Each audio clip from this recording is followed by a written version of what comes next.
오늘 누가복음 14장 26절 27절 우리 김준삭 집사님 읽어주셨는데요. 오늘 본문의 그 26절은 어디부터 시작하느냐 하면 25절부터 시작합니다. 그래서 25절은 수많은 무리가 함께 갈새 그랬습니다.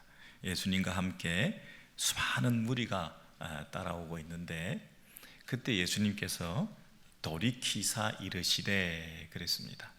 돌이키사 이르시되 그 말은 그 많은 사람들이 왜 나를 따라오느냐, 그래서 그들에게 진짜 나를 따라오려면 어떠해야 될 것인가에 대해서 가르쳐 주시기 위해서 26절에 누구든지 내게 오는 자가 자기 부모와 처자와 형제와 자매와 더욱이 자기 목숨까지 미워하지 아니하면 능히 나를 따라올 수 없다 그랬죠.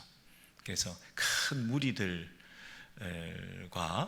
대조적으로 소수의 제자들이 오늘 본문 속에 등장하고 있습니다. 그래서 당신은 무리에 속했는가 아니면 제자에 속했는가 이렇게 질문을 하기도 하지 않습니까?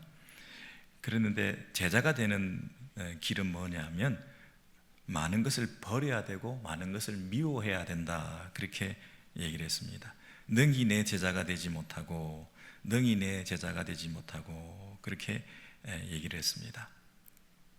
그리고는 그 28절 밑으로는 망대를 건축하는 예화를 쓰면서 이 건물을 지을 때는 여러 가지 계산을 잘 해보고 지어야지 그 비용을 따져보지도 않고 일단은 건축을 시작했다가 중간에 중단되면 사람들이 뭐라고 하겠냐, 중간에 하다가 그만뒀으니 얼마나 볼상사납고 정말 불완전한 상태로 끝난 저 건물 때문에 흉물이 되어서 정말 보기가 싫을 거 아니냐 이렇게 얘기를 하고, 또 한 가지는 임금이 전쟁을 하는데 상대방보다 우리가 약하면 차라리 화친을 하는 것이 낫지 괜히 되지도 않을 싸움을 싸워가지고 그렇게 고통을 당하고 죽음을 당하고 패배를 당하고 그러는 건 너무 어리석은 거 아니냐, 이 두 가지 예화를 써주었습니다. 그래서 제자를 예수님의 제자가 된다는 것은 우리가 미리 좀 계산을 잘 해보고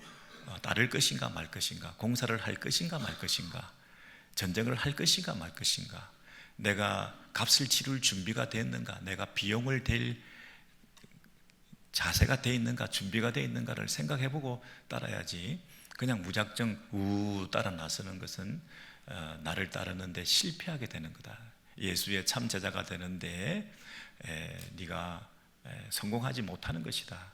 정말 내 제자가 되려면 하고 이렇게 돌아보면서 내 제자는 이러해야 한다.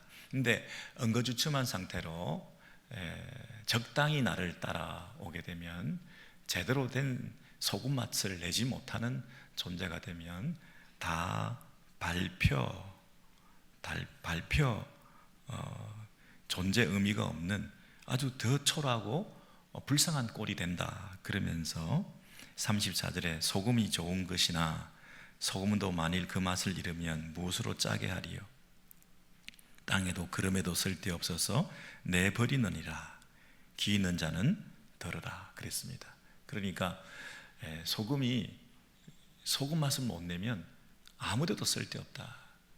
그러면서 제자가 예수를 듣는 사람들이 참 제자로서의 분명한 실질을 드러내지 못하면, 제자가 제자답지 못하면 사람들로부터 조롱을 받고 우스갯소리에 비난의 대상이 되는 거 아니냐.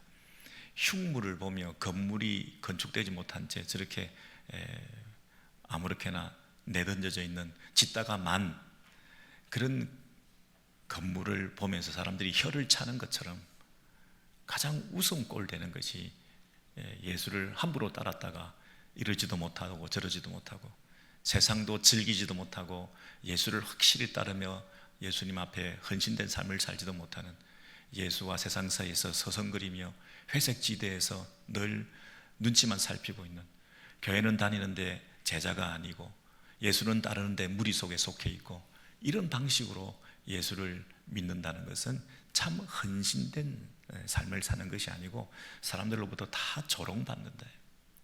그래서 사람들이 뭐라고 하든, 사람들이 뭐라고 우리를 향해서 비웃든, 우리는 우리의 길을 가는 것, 그게 오히려 그들을 극복하는 길이다. 세상에서 하는 그 조롱을 우리가 이겨낼 수 있는, 세상 사람들이 우리에 대해서 함부로 말하는 것에 대해서 진정 그들이 우리를 부러워하게 만드는 것은 우리의 색깔을 분명히 드러내는 거다.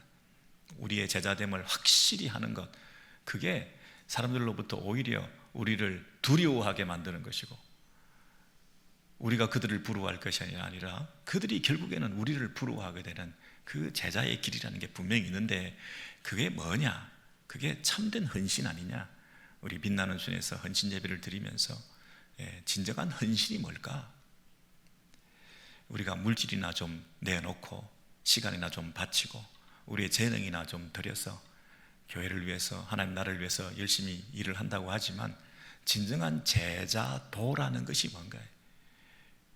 교회 안에서 참 제자의 삶을 산다는 그 근본적인 문제가 내 마음속에서 정리되어서 그 주님을 따라가는 과정 속에서 헌신도 하고 시간도 바치고 물질도 바치고 하는 그런 어떤 근본적인 이 내 체질의 변화가 있고, 내 삶의 목표가 있고, 인생의 방향성이 설정되지 않고 내 자신을 온전히 드린다는 그 무게감을 가지고 인생을 사는 그런 헌신의 마음이 있어야지. 그거 나는 드리지 않고 돈을 좀 내놓는다, 시간을 좀 바친다, 그게 무슨 헌신이야? 천국은 확보하고 보험은 들어놓고 나는 이 땅에서 편안하게 살겠다는, 천국 가는 건 보장받은 내 권리라고 언제든지 주장할 수 있다는 그 착각에서 벗어나라는 거 아닙니까? 그래서 진짜 예수를 따른다는 것은 나중에 죽고 난 다음에 천국 가는 게 아니라 이 땅에서 예수를 따라가는 삶이 실제로 있느냐 없느냐를 네가 날마다 점검해 봐야 되는데, 그 점검의 기준이 뭐냐면 오늘 본문의 말씀입니다. 무릇 26절입니다. 수많은 무리들에게 돌이키셔서 제자들이 되려면 어떻게 해야 되느냐 하면 26절에 이런 같이 읽습니다. 시작. 무릇 내게 오는 자가 자기 부모와 처자와 형제와 자매와 더욱이 자기 목숨까지 미워하지 아니하면 능히 내 제자가 되지 못한다. 이를 각오가 돼 있으면 나를 따르라는 거죠. 처음부터 이를 각오가 안 돼 있으면 나를 따르지 마라.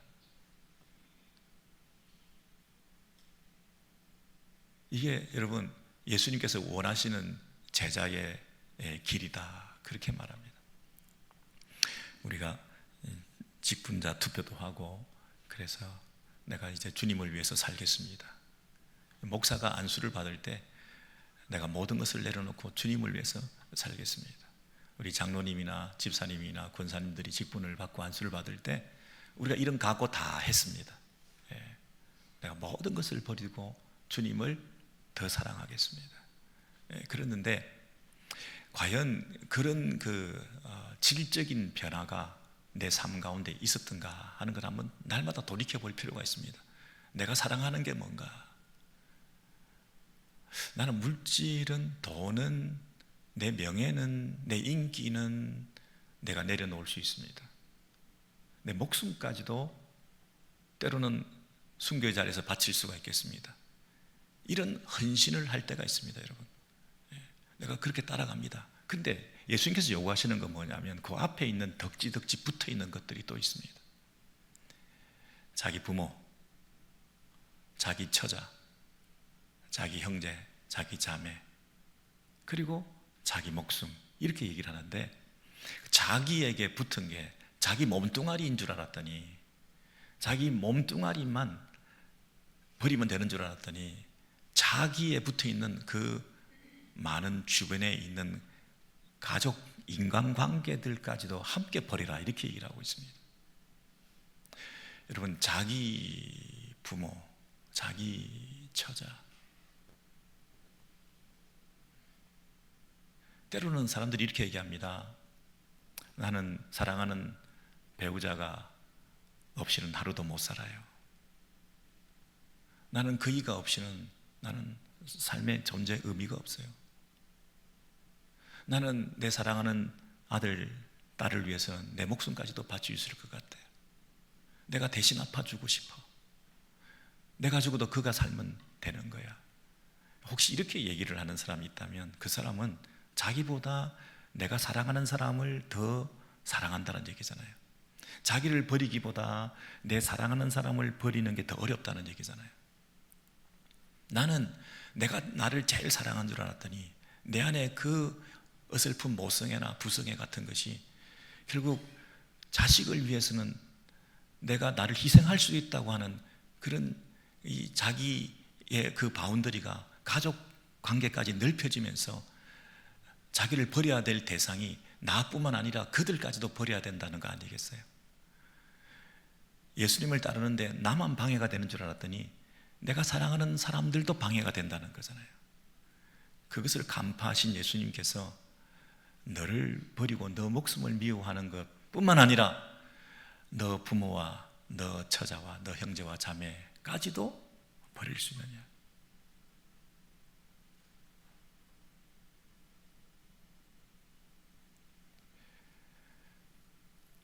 부모라고 하는 것은 자기의 과거입니다. 자식이라고 하는 것은 자기의 미래입니다. 형제와 자매라고 하는 것은 자기의 현재라고 말할 수 있습니다. 과거와 현재와 미래에 얽혀있는 너의 모든 인생 전체를 다 내던질 수 있겠냐? 과거와 현재와 미래를 다 나에게 맡길 수 있겠냐? 네가 부모라고 하는 그 비빌 언덕과 너의 배경이라고 하는 것, 형제와 자매라고 하는 너의 그 친숙함과 유대감과 그 익숙함과 그 편함과 그 다른 데서 가지는 어떤 긴장감을 내려놓을 수 있는 그 가족관계와 형제관계라고 하는 그 안락함이라고 하는 것, 그 자식이라고 하는 너의 미래 소망이라고 하는 것까지도 송두리째 다 내려놓을 수 있겠네요. 여러분, 그것을 다 내려놓는다는 얘기는 우리가 그 어딘가에 그것에 의존하고 있는 내 믿음의 대상을, 신뢰의 대상을 오직 그분께, 주님께 그 신뢰를 드린다는 뜻이죠. 내가 부모를 의존한다, 자식을 내가 의지한다, 형제와 자매의 그 친숙함과 익숙함에 대해서 편안함을 누리면서 내가 그들에게 의존하고 위로를 받을 때가 있다.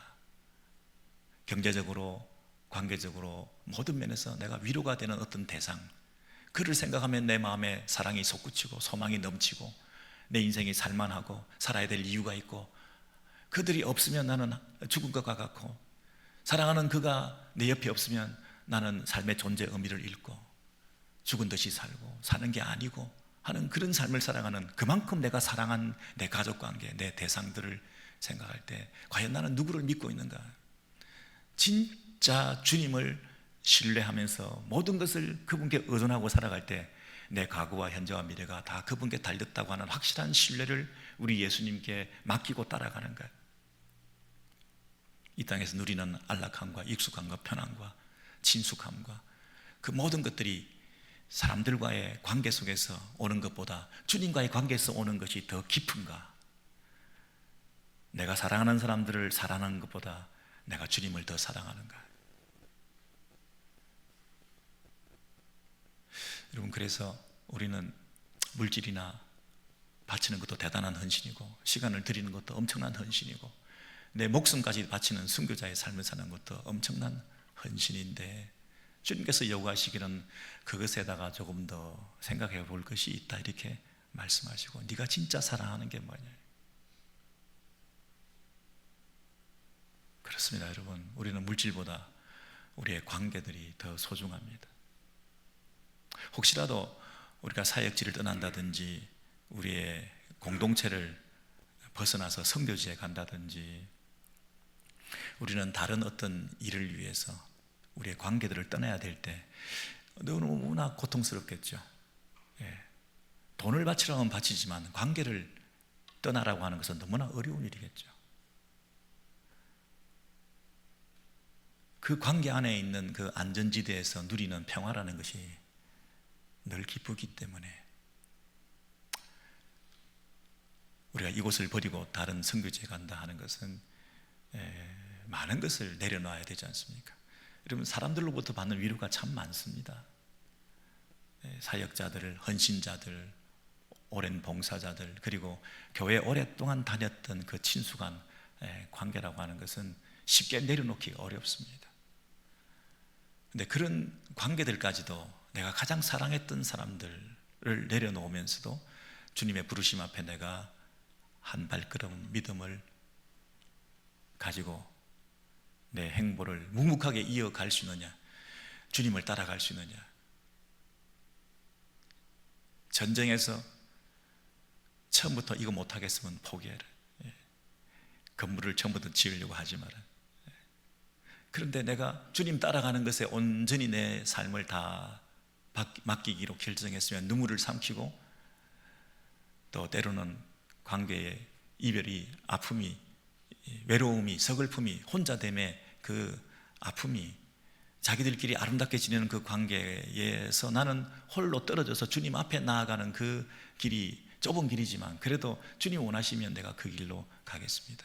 뭔가 지금 현재 있는 우리 공동체에서의 그 안락함과 친숙함이라고 하는 것은 주님 원하시는 그 길이 아닌 것 같습니다. 때로는 자기들끼리 잔치하고 자기들끼리 먹고 자기들끼리 맨날 잔치하고 먹고 마시는 그런 관계 속에서 정말 주님이 돌이켜보시면서 나를 따르려면 하는 그 부르심 앞에 내가 순종하기 위해서는 그 관계의 친숙함에서 벗어나야 될지도 모르겠습니다.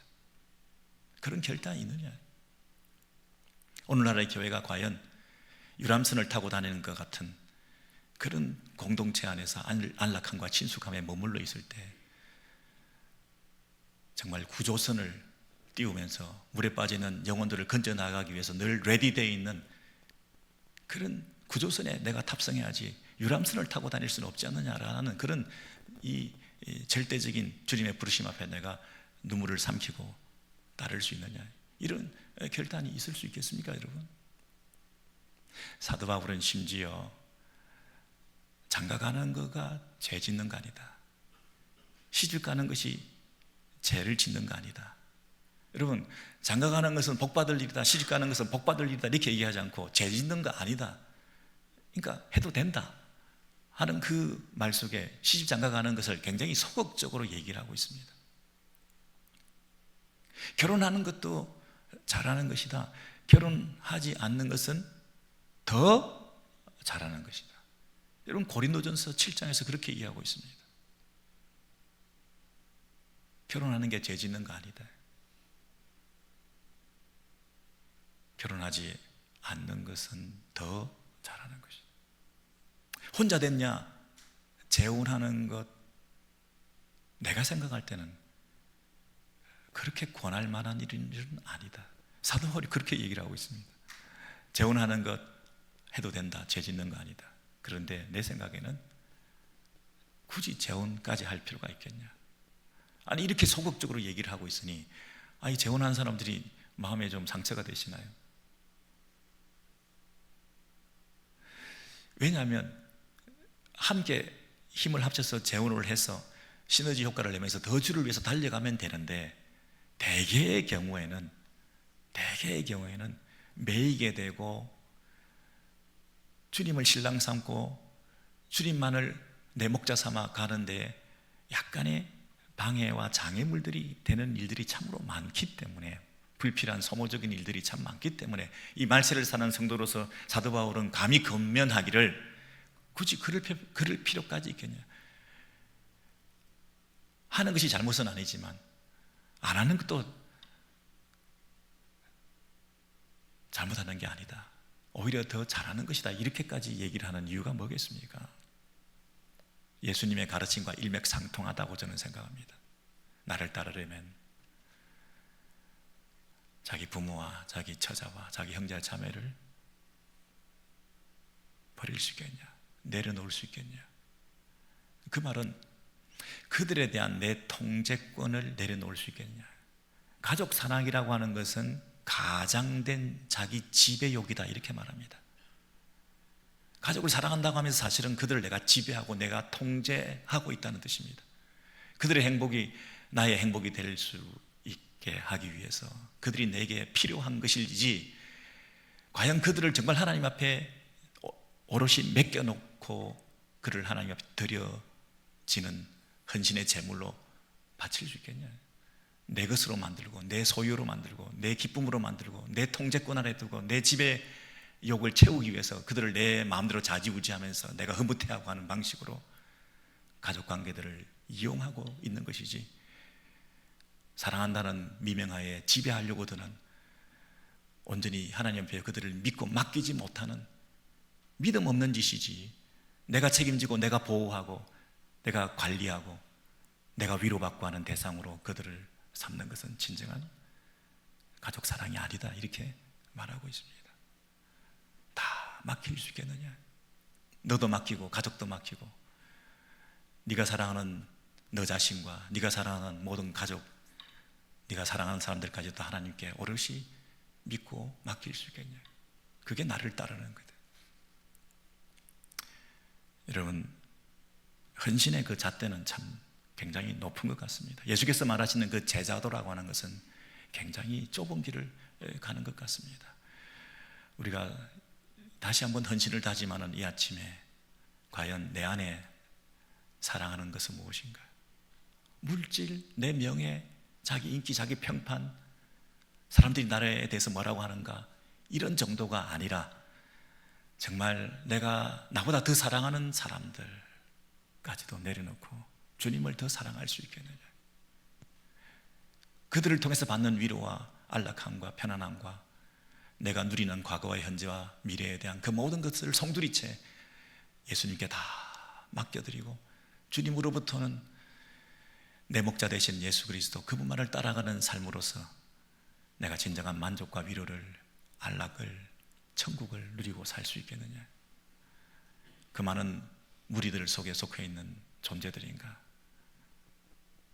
예수만을 따라 나서는 참 제자의 길을 걷는 것인가? 그것에 대해서 오늘도 우리에게 말씀하시면서 제대로 소금 맛을 내는 자들이 되기를 원하는 주의 음성 앞에 오늘도 반응하시는 우리 빛나는 순과 우리 모든 식구들, 그리고 이번에 직분 받는 임직자들 다 되시기를 소원합니다.